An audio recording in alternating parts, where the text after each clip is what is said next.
But there will be people who will say that bringing it now to the issue of the battle against, let me use the word now, the battle against corruption. Now, because essentially that's what you're saying. Because if you are able to reduce the inefficiencies, another byword for corruption, then of course more funds are available for a lot of things. Essentially that's what you're saying. But on May 29, 2015, President Buhari, from that Eagle Square you mentioned, said more or less the same thing, that he was drawing a line. I disagree with you. Buhari never said the same thing. Buhari talks about corruption, and corruption, that is it. He has never gone beyond saying what corruption is. I speak about corruption and I go straight to the point and tell you corruption is inflated government contracts. And I can, forgive my language, academically tell you that I have never heard, for all the years that Buhari has been fighting corruption, anything for him to even indicate that he understands how corruption is perpetrated in Nigeria. Very quickly, I'll tell you, there are 7 different ways.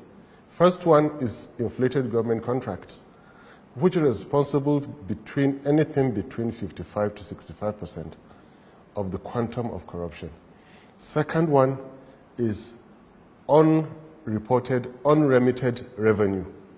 The third one is extortion, from the 50 naira collected on the roads to the multi-million dollar deals that are done before anybody could see the president.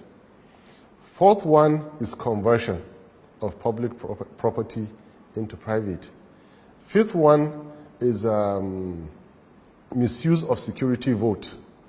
The way you had it before is the way you still have it today. Sixth one is wastefulness, criminal wastefulness.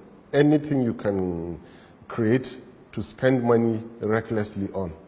Include the reckless, undue use of private jets and any other instrument of government that is wasteful. It is corruption. The seventh one is undue influence of fraternity and relationship, which we call influence peddling. Man knows man. Man knows man. Buhari has never clinically, or let me put it this way, scientifically looked at corruption. The corruption does not perpetrate itself. There are ways that it happens. Now, out of these 7 areas I told you, some are administrative, some are legal. And you will be sad to find out that about 70% of the way corruption is done in Nigeria is simple administration. So what President Buhari said in the Eagle Square is mere rhetorics since 1984. Mere rhetorics. Buhari has never fought corruption till this moment. The way contracts were awarded in the PDP era in the last 16 years that the Fourth Republic started is still the same way that contracts are awarded today. But we have never had that. It does appear that the difference, I'm sorry to cut in, but it does appear as if the difference is that there are visible efforts. People are being called to question, people are being investigated, people are being put on trial, some people have even been jailed. You are looking the wrong way, sir. You are looking the wrong way.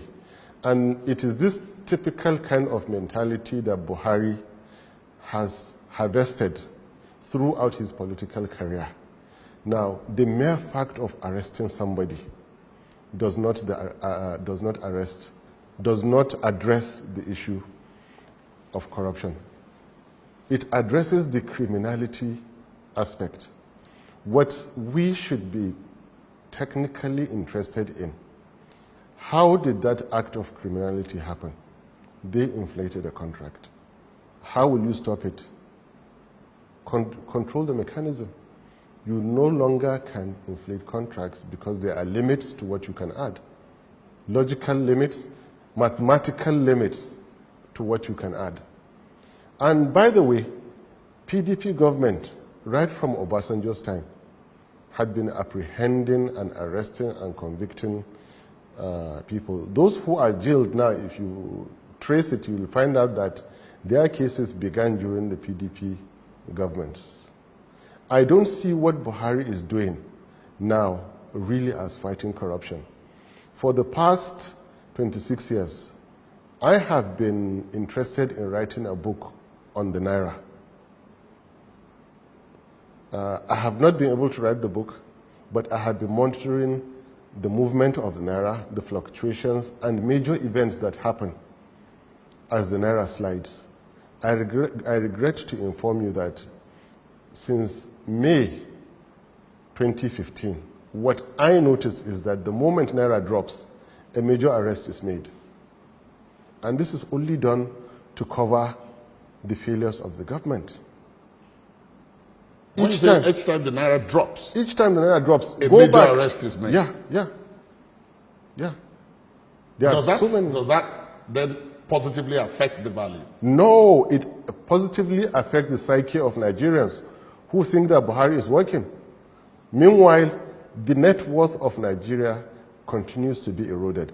But the moment they arrest somebody and it makes international headlines, everybody forgets. Meanwhile, your net worth, you are hurting right from inside. You are being destroyed from inside. So I have never seen a real fight. Let me tell you what real fight to corruption is. Real fight to corruption is passing that bill for the prohibition of inflated government contracts.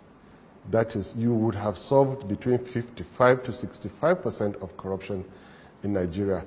The second way is to deploy technology in such a way that it becomes nearly impossible for anybody to underreport or divert Nigeria's revenue.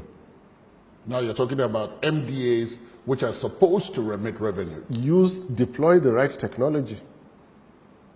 And it is not impossible to find a petty trader in a local market using his ordinary Chinese mobile phone to do star one number, star his account number, star his TIN, star amount, hash, send and pay.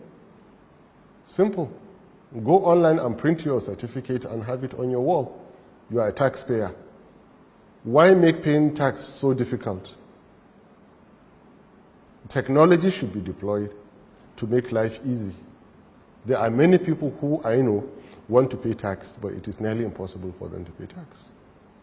The process is complex. It's complex. It involves a lot. Exactly.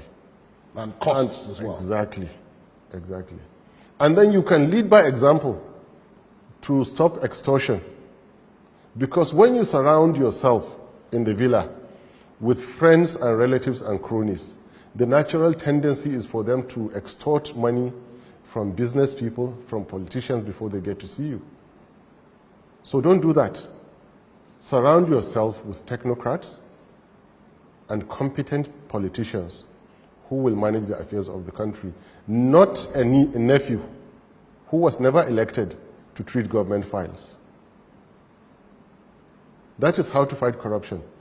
Now we find somebody who has been doing the complete opposite of corruption, but because his actions tally with the typical illiterate, ignorant, forgive my language, Nigerian, who all they want to see in life is the downfall of others. So Buhari's actions tallied with that. They kept on blindly supporting Buhari that he's fighting corruption. In the meantime, there has never been a government in the history of Nigeria that has promoted corruption in the way Buhari's government has done. And I stand by what I say. Because the worst form of corruption is a fake war against corruption. And again, I remain by what I say.